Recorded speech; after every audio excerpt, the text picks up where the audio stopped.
Check out the color in this shot right here. Oh my goodness, loving this. Look at all my bubble gum, double scoop bubble gum coneflowers. So many blooms. Look at this beautiful stand. I love the structure on these guys.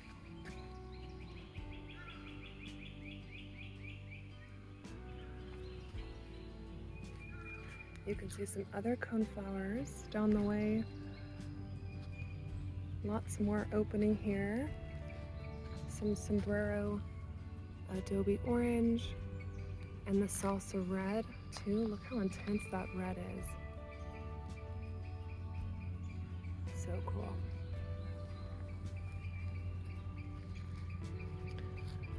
All right, I'm gonna back up just for a second because I do want to show you this daylily. Now, I bought this year in the spring, and the label said that it was called Space Coast Behavior Pattern. And I googled pictures of it, and I do not think this is even close to what I'm supposed to have. It is beautiful for sure, but I don't think I got the right variety. And that just, sometimes that happens. So I wanted to show you that flower since it's here today, for today only. We have some Monarda blooming. All of my Monarda is pretty much going off right now. I believe this one is called Leading Lady Bubblegum. I'm not certain though. But there's plenty more to see. In the video last time, I had a coneflower here called Raspberry Truffle that was really struggling. I did remove it. It's in a pot right now, just trying to rehab, and I did replace it with one of those beautiful golden sphere coreopsis, which are just, what a gorgeous structure on that. Love that. This grouping of alliums is still thinking about blooming. Just getting ready.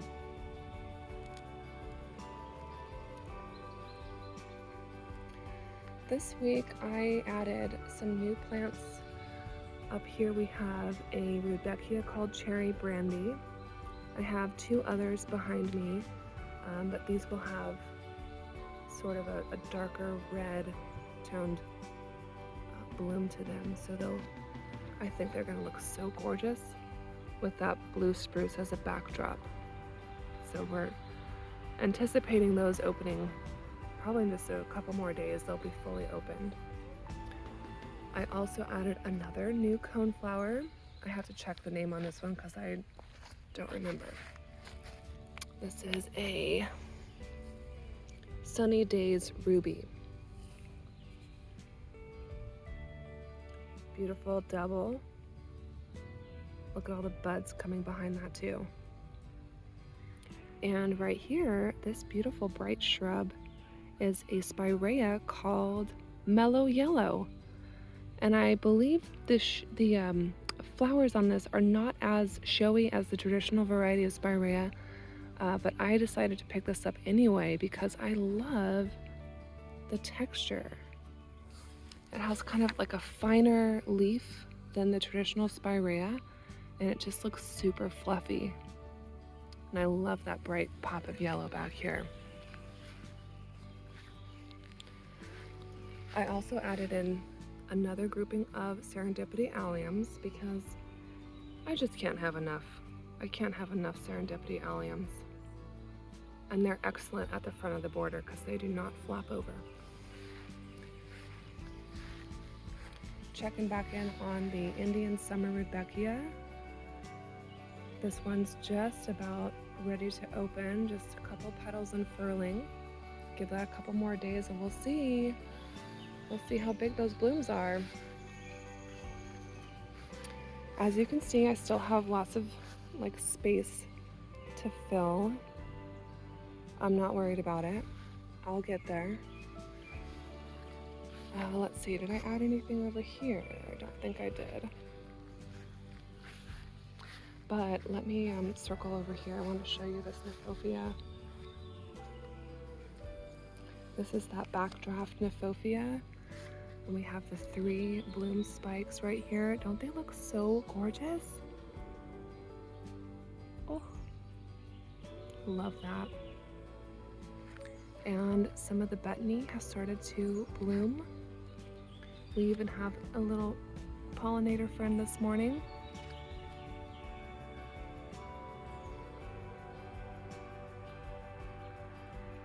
Enjoying some nectar.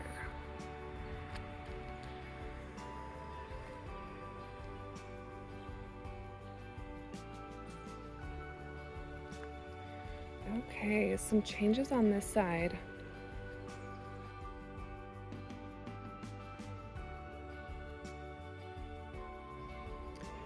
My little pathway is still a work in progress. I sort of have the layout like where I want it, but I haven't yet found pavers or stones that I like. So for now it will just be mulch, and I'm just going to focus on filling out the borders with plants just to define that space. This week I added in a couple new shrubs. I believe this is a clethra that will offer some kind of like a spike bloom later on in the season. And then over here is a weigela called My Monet, and this one has already flowered for the year.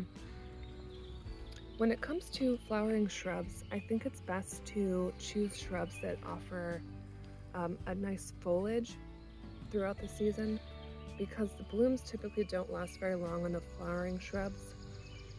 So I decided to choose the weigela here, My Monet, because it has a green creamy color and also a pink tone in here, so that'll offer some color to the space throughout the year.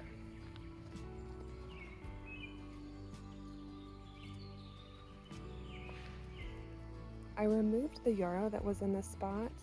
It was getting too tall and not getting enough sun, so it started flopping over and it was shrouding the coneflower over here to the left. And so I dug it out, I moved it to a new location in full sun, and hopefully it'll rebound and look good again. I'm going to continue down on this side just to show you. We've got the mighty chestnut, daylily. We've got a couple scapes starting to appear.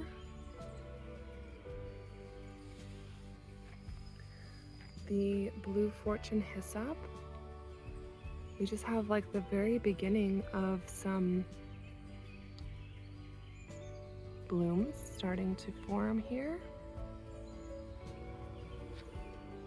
I added in another coneflower. This one is called Peacabella. This one had a very high rating from the Mount Cuba study, where they were doing basically just testing to see the growth habits and how pollinator friendly these plants are. This one rated really well. So of course I've got to have that in my garden.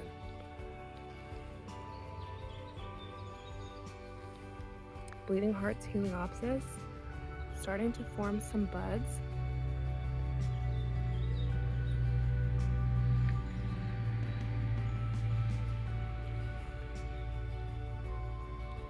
We also added in this arborvitae called Rain Gold. I believe this one gets about 3 to 6 feet tall and maybe 4 to 5 feet wide. And you can prune on these just to sort of maintain their shape a little bit, which I do intend to do because I don't want a big beastly shrub back here, but this will offer us some nice winter interest. And it does have some of that like orange tips similar to the fire chief, which is kind of cool. Here's another coneflower. This one's Sombrero Sangarita. So it should be like more of a purple toned red. I'm looking forward to seeing that when it fully opens, but look at these buds. This is just classic sombrero. Anything you get from the sombrero series is going to be a little bit shorter, very bushy, and lots of blooms. I love like every coneflower from that series. This is another one of the cherry brandy rudbeckias over here.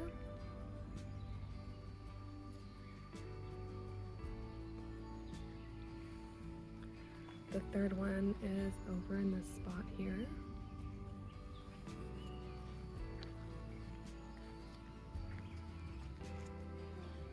can see all of these coneflowers. So much color over here already. The daisy mays are blooming a little more heavy over here now. I did have a deer or some slightly larger animal come through here and step right in the crown of that plant in there, and also on the coneflower through here, so sort of recovering right now.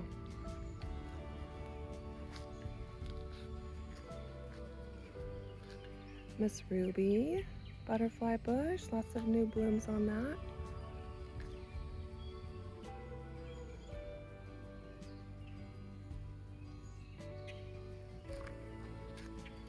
And my Veronica royal candles just about burnt out. I mean, just the tips remain with that beautiful color. That was such a show this spring. I am sad to lose those. So what I'll do is shear them back, and that will encourage them to put on another flush of flowers. It won't be as spectacular as it was this spring, but it'll definitely refresh the plant. Lots of buds ready to go on the ruby giant coneflowers. We give them a couple more weeks. And our first supreme cantaloupe has opened. This is not typically what the flower will look like at maturity. That's just the beginning. They will have that double form, similar to the double scoop bubblegum. All right, what else is new?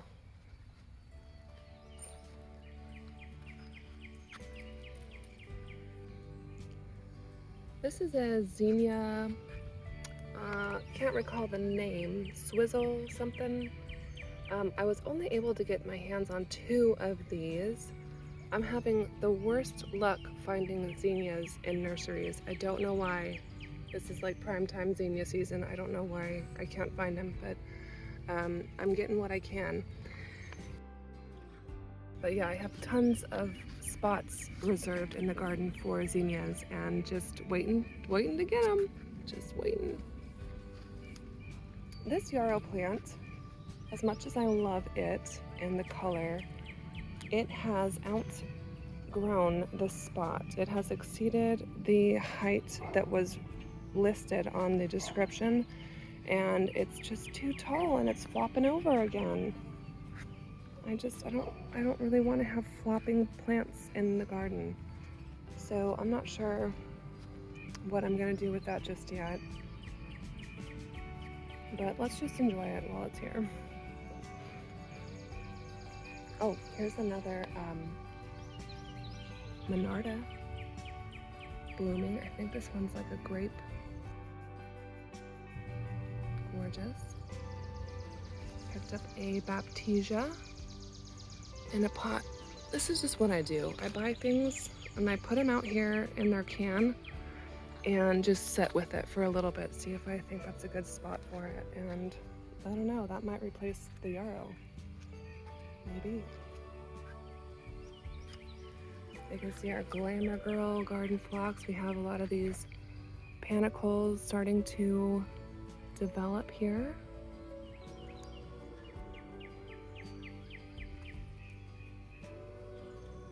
And these are always just almost an obnoxious pink color. They're so bright.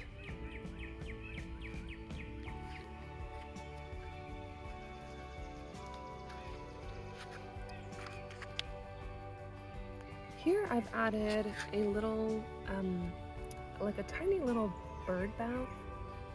Not really supposed to be a bird bath, but more of a water reserve for the birds to drink from. Last year, this sedum was here and it got massacred by the house finch, which are known to peck at the leaves. You can see a little bit of the damage here starting. Last year this thing was literally just stems, and I started noticing the damage this year and decided, you know what, maybe if I offer the birds an alternative source of water, they will stop eating my sedum, which carries a lot of water in the leaves. So hopefully that makes a difference. Gaillardia starting to bloom here.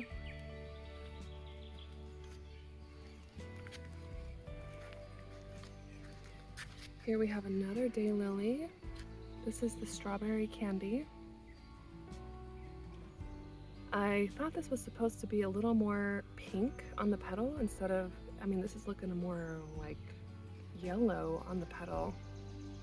It's possible I picked up another mislabeled variety. Here's the Kismet raspberry, fully open. Lots more buds on the way. Oh, who's excited? And I also wanted to show you this. I discovered a new little friend here.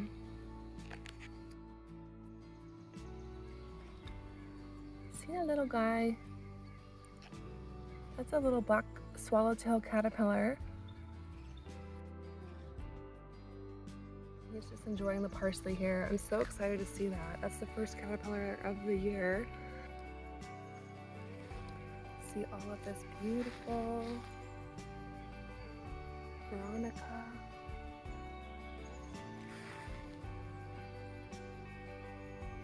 Gorgeous.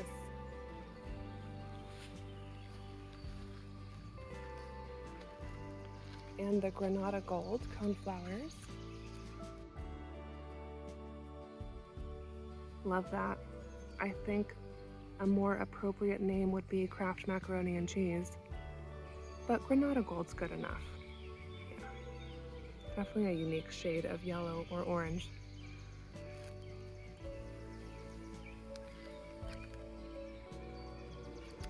This grouping of serendipity alliums is almost fully in bloom. I added another coneflower. Look at this. Oh my goodness. This one is called Giddy Pink. It is a double. Look how wide the cone is.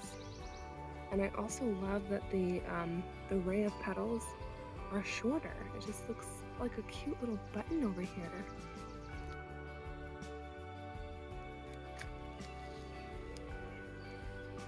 Hello, Daisy Maze. My goodness, that is quite the display. And we can see all of this pollinator activity on the milkweed. Also some other little critters. I don't know who that is. But there's a little honeybee right there, and cute little fuzzy bumblebee right there. Lots of bugs enjoy these plants.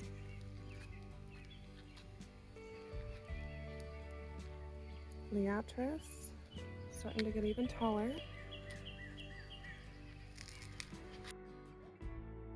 Over here we have the Sensation Pink coneflowers. This one is certainly the farthest along with all those buds. Give that another week and that'll be blooming.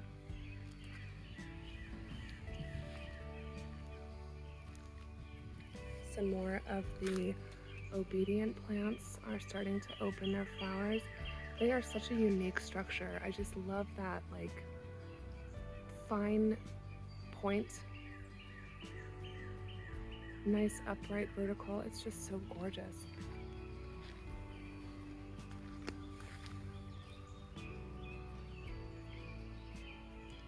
Really interesting plant. Here's another Monarda.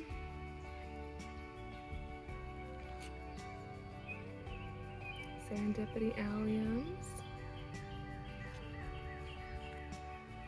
Here's some more of the Bethany.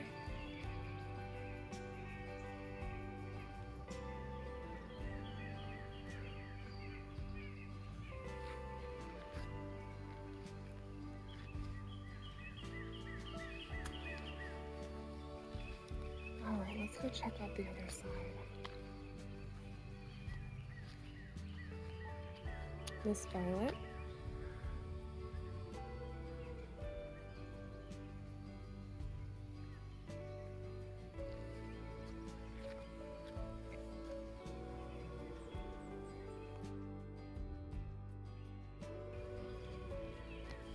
Okay, and I have had some issues with voles in this area. You can see I used to have a Granada Gold coneflower right here, and the entire plant got eaten by a vole, which was very disappointing. A vole has also eaten 2 Gaillardia plants that I had in here, which was very sad.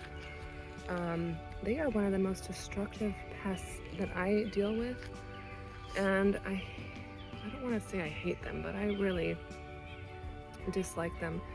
There's just no way to know that they're here until the damage is done, and they just eat the roots out from the plants, and that's it. There's really nothing you can do.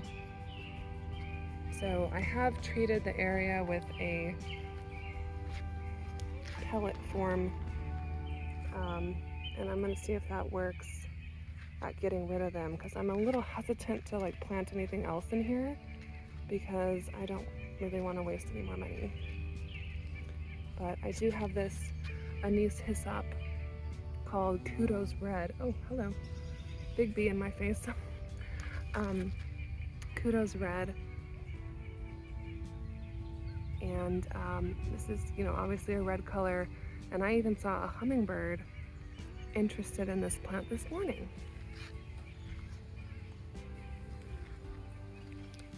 You can see some of these rudbeckias started to bloom. These are just the traditional ones. And all of these rudbeckias are volunteers. They all sort of just seeded themselves here from my plants that I had last year. And this whole thing right here is one plant. Massive. I've actually had to cut on it to keep it away from my ironweed plant. So I do want to allow that some space to grow. Hummingbird mint, look, they're even bigger than they were last time. All right, so that is what's happening in the garden. It just continues to get more colorful.